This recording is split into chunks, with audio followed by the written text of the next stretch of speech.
அன்பு நேர்களே, இரவு பகலாக மலைநாட்டின் கம்பளை நகரம் முற்றுமுழுதாக கிளியர் பண்ணப்பட்டு வருகின்றது. நாம் ஏற்கனவே தந்திருக்கின்றோம். ஹக்கீம் எம்பி அவர்கள் கம்பள பகுதியில் முகாமிட்டு மிக அதிகமான செயற்பாடுகளில் ஈடுபட்டு வருகின்றார். குறிப்பாக அங்கு ஏற்கனவே, அதாவது ஒரு 3 தினங்களுக்கு முன்பாகவே அக்கரைப்பற்று மாநகர மேயர், நான் ஏற்கனவே அவரை ஆணையாளர் என்று சொல்லுகின்றேன், மன்னிக்கவும், கமிஷனர் அவர் மேயர், அக்கரைப்பற்று மாநகர மேயர் அதாவுல்லா முன்னாள் அமைச்சர், மஹிந்தன் கம்பெனியுடன் நெருக்கமானவர், இனவாயுடன் நெருக்கமானவர், இப்படியெல்லாம் செய்யப்பட்டவர் இப்போது அக்கரைப்பற்று மேயராக இருந்து வருகின்றார். அவர் தனது மாநகரத்திலிருந்து தீயணைப்பு வாகனம் மற்றும் ஏனைய பிரதி சபை, ஏனெனில் அக்கரைப்பற்று மாநகரம் வேறு, பிரதி சபை வேறு, 2 சபைகளிலிருந்து வாகனங்கள் உட்பட அக்கரைப்பற்று மாநகர சபைக்கு சொந்தமான தீயணைப்பு, ஏற்கனவே ஃபயர் சொல்லியிருந்தேன், தமிழ் வரலப்பா, ஒரு புலவுல பேசி போறதுதானே, அந்த வகையில தீயணைப்பு வாகனம் உட்பட ஒரு 4-6 வாகனங்கள் வாக்கில் கம்பளை மற்றும் ஏனைய பகுதிகளை நோக்கி அதாவுல்லா அனுப்பிவிட்டார். அதன் பிற்பாடு நேற்று புதன்கிழமை முதல் இன்று வியாழக்கிழமை வரையும் அங்கு முகாமிட்டு, செவ்வாய் புதான் வியாழன் 3 தினங்களாக முகாமிட்டு அங்கு பல கிளியரன்ஸ் வேலைகளை கவனித்து வருகின்றார். அவர் ஒரு சிறந்த நிர்வாகியும் கூட. இப்பொழுது வேடிக்கை என்னவென்றால், அனர்த்தத்தில் அரசியல் நாம சொல்லி வாரம் இல்லை, அந்த மாதிரி ஒரு வம்புண்டு தான் இப்ப வந்திருக்குது. இப்பொழுது அதே நேரம் ஹிஸ்புல்லா, அவர் மட்டக்களப்பு எம்பி இல்லையா, மட்டக்களப்பு பெருசா பாதிக்கப்படல, காத்தாங்குடி எம்பி, அவர் தனது மக்களின் 4 கோடி பெறுமதியான நிவாரண பொருட்களுடன் மலையகத்திலிருந்து காத்தாங்குடியிலிருந்து மலையகத்துக்கு நோக்கி சென்றிருக்கின்றது. அதன் பிற்பாடு அதாவுல்லாம அங்க பிலிம் காட்டிக்கும் நிற்கின்றார், இல்ல ஹிஸ்புல்லாவும் பிலிம் காட்டுகின்றார்கள். இப்பொழுது வேடிக்கை என்னவென்றால், ஹக்கீமுடன் அதாவுல்லா இணைந்து விட்டதாகவும், இது ஒரு அனர்த்த அரசியல், கிழக்கில் ரிஷாட்டை விரட்ட 2 பேரும் இணைவாம் என்ற ஒரு கதை 2 கட்சிக்குள்ளிருந்தும் அம்பாறை மாவட்டம் எங்கும் அது பேசி பொருளாக மாறி இருக்கின்ற, இதுதான் இன்றைய செய்தி. ஏற்கனவே ஹிஸ்புல்லா போயிட்டார், அவர் அங்கிட்டு கம்பள பகுதியெல்லாம் போய் நின்றுகிட்டு பிலிம் காட்டுறாங்க தானே, அது பார்த்திருப்பீங்க, எல்லாம் வீடியோவிலும் பார்த்திருப்பீங்க.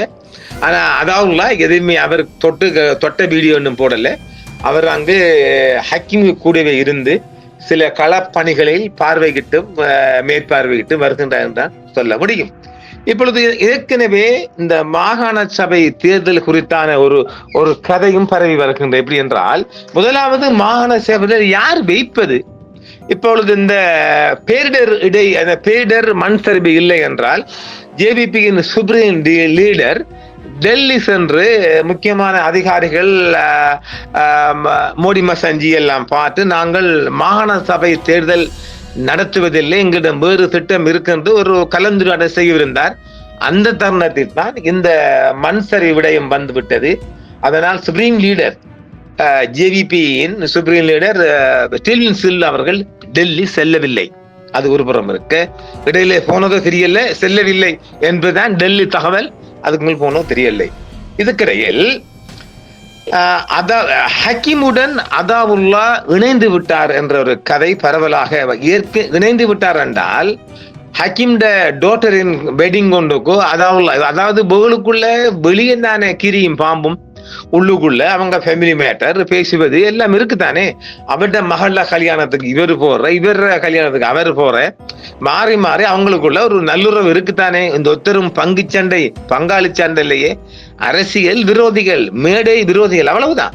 மேடையில மாத்த நாங்க கீரியும் பாம்பு இருப்போம், உள்ள நாங்க அழகான பண்பாடா இருப்போம், அந்த இது இருக்கும். அந்த வகையில அதாவுல்லா உண்மையிலே என்ன கேட்டால், இங்கு நாம் அறிந்த போது அவர் இந்த மண் சரிவு மக்கள் விடயமாகத்தான் போயிருக்கார் என்றுதான் தகவல். அதாவது இந்த அனர்த்தம் குறித்து அவர் ஒரு மேற்பார்வைக்காக சொன்னார், சென்றிருக்கின்றார் ஒழிய இதில் அரசியல் இணைவு எதுவும் இல்லை என்றுதான் நான் அக்கரைப்பற்று தரப்பு செய்தியை பார்த்த உதாரணம். என்ன, இப்போது தேர்தல் காலம் இல்லை தானே, நீங்க சும்மா தெருவில் அடிச்சு விடுறீங்க, கதையெல்லாம் இணைஞ்சிட்டாங்க.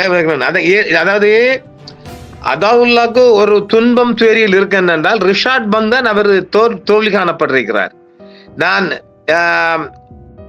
உறுதியாக சொல்ல முடியும், ரிஷாட் வந்தாலும் வராட்டையும் அதாவுல்லா இனி வெற்றி பெறுவது என்பது கொஞ்சம் கடினமான காரியம்தான். ஏனெனில் நிலைமைகள் மாறி இருக்கின்றது. அக்கரைப்பட்டுக்கான எம்பி இனி கொஞ்சம் சிரமம். சம்பந்தரைக்காரங்களுக்கு நான் பல முறை சொல்லி இருக்கின்றேன், இந்த மாயிரண்ட ஒருத்தரை நம்பி நீங்க அங்கிட்டு இங்கிட்டு வாக்க பிரிக்காம ஒரு கட்சிக்குள்ள இருந்து ஒரு எம்பியை பெற்றுக் கொள்ளுங்கன்னா இரண்டு தவணையிலும் எம்பி இல்லாம போயிருக்க அந்த ஊருக்கு. அதுக்கான முழுக்கான மாயிர் வந்து மயிலுக்குள் படம் காட்டி மயிலால் அவர் வாக்கு பெற்று இந்த ஊருக்கு தாகிரை வெற்றி பெற வைத்திருக்கின்றது. ஆனா இவர் வேறு ஒரு கட்சியில் இருந்தீர்கள். ஆக அங்கல்ல மும்முறுத்திகள் 3 பிரிவுகள் என்றால் சம்மாந்துறையின் மொத்த வாக்குகள் பிரிஞ்சு அங்கு எம்பி இல்லாம போகுது. நான் பல முறை சொல்லி வரேன், அடே ஒற்றுமைப்படுங்கடா. மிக நீண்ட காலமாக சம்மாந்துறை எம்பி கண்ட ஊர். இன்றைக்கு ஒரு 2 எம்பி பெறக்கூடிய ஊரில் ஒரு எம்பி கூட இல்லை. இது ஒரு கவலைக்குரிய விடயம். அவர்கள் திருந்தினா சரி, சம்மாந்துறை வாக்காளர்கள் திருந்தினா போக ஆல்ரெடி நீங்க மீண்டும் எம்பி காண மாட்டீங்க. இப்படித்தான் வாக்க போட்டு எவனுக்கெல்லாம் எம்பி ஆக்கி போட்டு நீங்க வாயை பார்த்து கொண்டு இருப்பீங்க. அது ஒரு புறம் இருக்கு. அதாவுல்லா இப்பொழுது கம்பளை போயிருப்பது என்பது அவர் இந்த மண் சரிவு விடயங்களை அழிவுகளை பார்வையிட சென்றதாகவும் அதற்காகவே சென்றதாகவும் தான் தரப்பு செய்தி, அபர தரப்பு செய்திகள் சொல்லுகின்றது. ஆனால் வேறு தரப்பு செய்திகள் சொல்லுவேன் என்றால், கிழக்கு மாகாணத்தில் அவரை முதலமைச்சராக ஆக்குவது, சிஎம் ஆக்குவது, அவர் ஒரு பொது வேட்பாளராக நிறுத்துவது, அதான் அது சாத்தியம் என்று சொல்றேன். அது அப்போது பார்க்கலாம். அப்படி ஒரு எண்ணம் என்னால் இந்த ரிஷாட்டை ஒதுக்க வேண்டும், அவரை விரட்ட வேண்டும், அம்பாறையில் இருந்து கதை வருகின்றது. இம்முறை அவருக்கு இருந்த அதாவது அவர் திருவண்ணாமலையும் ஒரு எம்பி மஹரூப் எம்பி மூலம் பெற்றிருந்தார். அது மஹரூப் எம்பி அவருடைய சொந்த வாக்கும் சேர்ந்துதான் எம்பி, அது மயிலுக்கான எம்பி அல்ல. இம்முறை நாங்கள் அந்த விடயத்தை சொல்லியிருந்த இம்முறை மஹரூப் எம்பியின் மருமகன் டாக்டர் ஹில்மி மொய்தீன் பாபா அவர் இந்த முறை அவர் கொடுத்த டிக்கெட்டை வாபஸ் வாங்கிவிட்டார். அவர் இம்முறை போட்டிக்கிட்டு இருந்தால் நிச்சயமாக அவர் எம்பி தான், அதில் எந்த சந்தேகமும் இல்லை. இனி வருங்காலம் நாங்கள் பார்க்கலாம். அதை நாம் சொல்லுகின்றோம். அதற்கு பதில் ஒரு ரீப்ளேஸ்மெண்ட், இன்னும் ஒரு முன்னாள், அதாவது கிண்ணியாவின் முன்னாள் தவிசாளர் ஆயுர்வேத டாக்டர் ஹில்மி, அவரும் ஹில்மி தான், அவர் மோதி இருந்தார். அவர் தோல்வி பெறுவான்னு நாம தொடர்ந்து பேசிக்கிட்டு இருந்தோம். அவர் அதில் தோல்வி கண்டிருக்கிறார். இவர் எம்பிபிஎஸ் டாக்டர் ஹில்மி அவர்கள் இம்முறை தன்னுடைய டிக்கெட்டை பெற்று மாமாவின், அதாவது மஹரூப் எம்பியின் அழுத்தம் காரணமாக குடும்பத்துக்குள் பல பிரச்சனைகள் உருவானதால் அவர் அந்த கிடைத்த டிக்கெட்டை அவர் வாபஸ் வாங்கி விட்டதால் தான் கட்சிக்கு அது ஒரு பேரிழப்புன்னு சொல்லுவேன். இந்த உண்மையான நிலவரமா தான் அது. திருவண்ணாமலையில் அவர் வெற்றி பெற்றிருப்பார். இனி வருங்காலத்தை நாமல் அளந்து பார்ப்போமாக. இது ஏன் சொல்லுகின்றோம்ல, ரிஷாட் வந்து திருவண்ணாமலையில் கொஞ்சம் கால் பதித்திருக்கின்றார். அம்பாறை மாவட்டத்தில் கால் பதிக்கவில்லை. அது ஒரு எம்பி அவர் தொடர்ந்து செலவழி செய்தார். இந்த முறை அந்த செலவு நிமித்தம் அது சரியான முறையில் வருவதற்கான காரணம், அது ஒரு மிகப்பெரிய ராஜதந்திரம் அம்பாறை மாவட்டத்தில் கையாளப்பட்டுச்சு. அது காரணம் என்னவென்றால், இந்த பாலமுனை இந்நாள் உறுப்பினர் அது ஒரு தந்திரமான வேலையை கையாண்ட. பாலமுனையில் அது இரகசியமாக செயல்பட்டதுதான். பாலமுனையின் மொத்த வாக்கள் ஒரு 6000 வாக்கில் மயிலுக்கு வாக்களித்தால் நமக்கு அரை காலம் எம்பி கிடைக்கும் என்று ஒரு நகர் செய்திருந்தார். எப்படி பாலமுனை மக்களை உசுப்பேற்றுகின்றார். நாம் மயில் சின்னத்துக்கு, அதாவது தாயிருக்கு மாத்திரம், அவங்களுக்குள்ள அவ்வளவு ஒரு ஒப்பந்தம் உடையது, தாயிற்குள் மாத்திரம் ஒரு ஒப்பந்தம் செய்திருந்தார். நமக்கு 2ஆம் இடம், தாயிர் 1ஆம் இடம் வந்தால், நமக்கு 2ஆம் இடம் வந்தால் நாம் அடுத்து வருகின்ற அதாவது ஒரு 2.5 ஆண்டுக்கான ஆட்சியை நாம் எடுக்கலாம் என்று ஒரு தந்திரமான முயற்சியை கையாண்டு பாலமுனை மக்களை ஒட்டுமொத்தமாக மயில் சின்னத்துக்கும் தாயிர் எம்பிக்கும் வாக்களிக்க சொல்லியிருந்தார். அதாவது வாக்களிக்கப்பட்டுச்சு. ஆனால் அது வாக்கு என்னென்னால், இந்த ஒரு மக்கள் பாலமுனைக்கு ஒட்டுமொத்தமாக வாக்களிப்பதாகவும் பாலமுனை மக்கள் இந்த ஒரு வேட்பாளருக்கு வாக்களிப்பதுமான ஒரு எக்ரிமெண்ட், ஐநாமன் எக்ரிமெண்ட். இந்த எக்ரிமெண்ட பாலமுனை ஆட்கள் சரியா செஞ்சாங்க, எந்த ஒரு மக்கள் சரியா செய்யல. அதனால 2ஆம் இடம், அதாவது இவர் எதிர்பார்ப்பு என்றால் பாலமுனையார் 2ஆம் இடத்துக்கு வந்தால் தலைவரை சொல்லி அடுத்து வருகின்ற 2.5 ஆண்டுக்கு தான் எம்பி ஆளலாம் என்று. அதுக்கு தாயிர் அடிஜான் பல்டி ஒன்று, சூப்பர் பல்டி ஒன்று, அது அப்படியே போய் சேர்ந்துச்சு. பாலமுனை 3ஆம் இடம் தள்ளப்பட்டுச்சு. மாயூர் 2ஆம் இடம் சம்மாந்துறைக்கு வந்திருக்குது. இப்போது அந்த 2.5 ஆண்டு காலம் ஆட்சி கொடுக்கப்படும் என்றால் அது மாயருக்கு போய் அது வந்து கொடுக்க முடியுமா?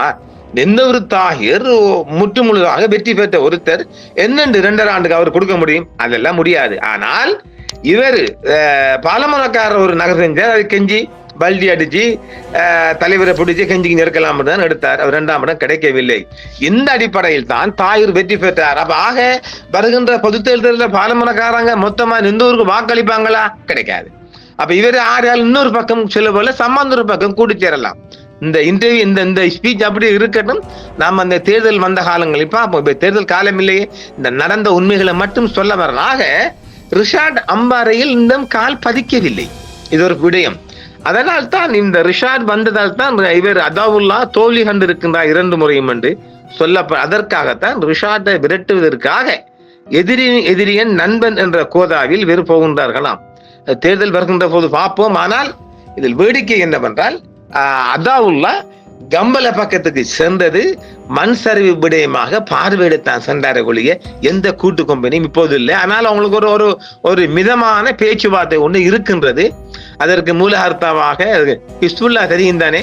நம்ம ஹிஸ்புல்லாவை சொல்ல போனா சில தமிழாக்களுக்கு இந்த உச்சியில ஏறுது, அதாவது ரொம்ப ஹீட் ஆகுறாங்க. உண்மை அது இல்லைங்க. இப்ப உள்ள அரசியல்வாதிகளில் ஹக்கீமா இருக்கட்டும், ரிஷாட்டா இருக்கட்டும், அதாவுல்லாவா இருக்கட்டும், ஏன் ஜனாதிபதி அனுரவா இருக்கட்டும், மிகப்பெரிய தந்திரம் மந்திரம் திறமசாலி ஹிஸ்புல்லா. நான் இப்ப சொல்றேன், ஹிஸ்புல்லாக்கு ஒரு அரை பாதி பொருள் மினிஸ்டர். நான் இதை பல தடவை சொல்லுவேன்.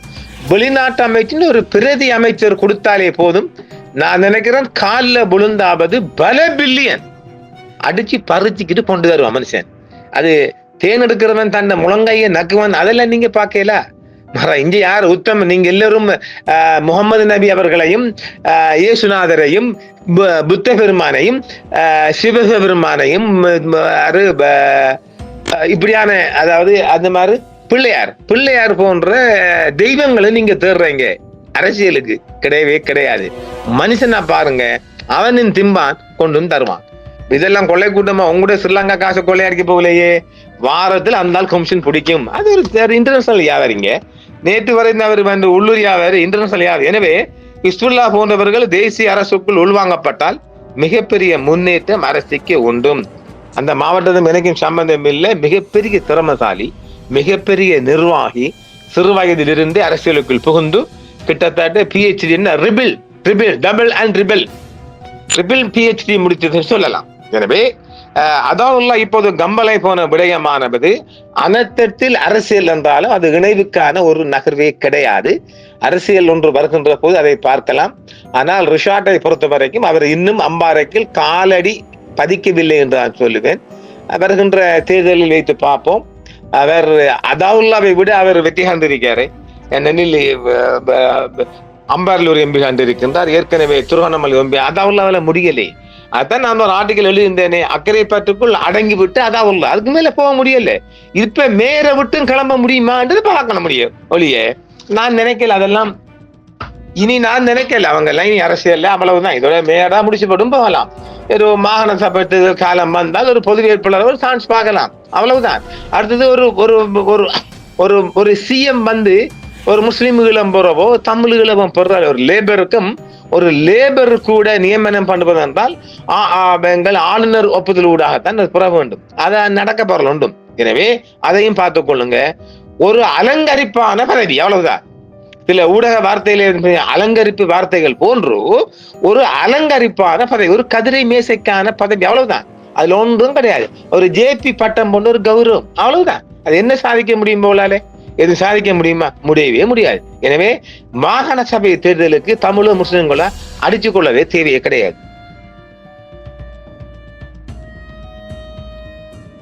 அந்த பதவியில் ஒன்றுமே இல்லைங்க, அவ்வளவுதான்.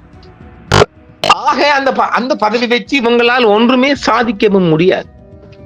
ஒன்றும் பண்ணல. அதுல பாத்தீங்க ஏறாவூர் நசீர் உண்டு, என்னம்மா வந்துச்சு, அங்கிட்டு முதலீட்டால கொண்டு வரோம், இங்கிட்டு கொண்டு வரோன்னுட்டு மிகப்பெரிய பிலிம் காட்டி இறைவன் அவரை ஒரு ஓரத்தில் ஒதுக்கி விட்டான்.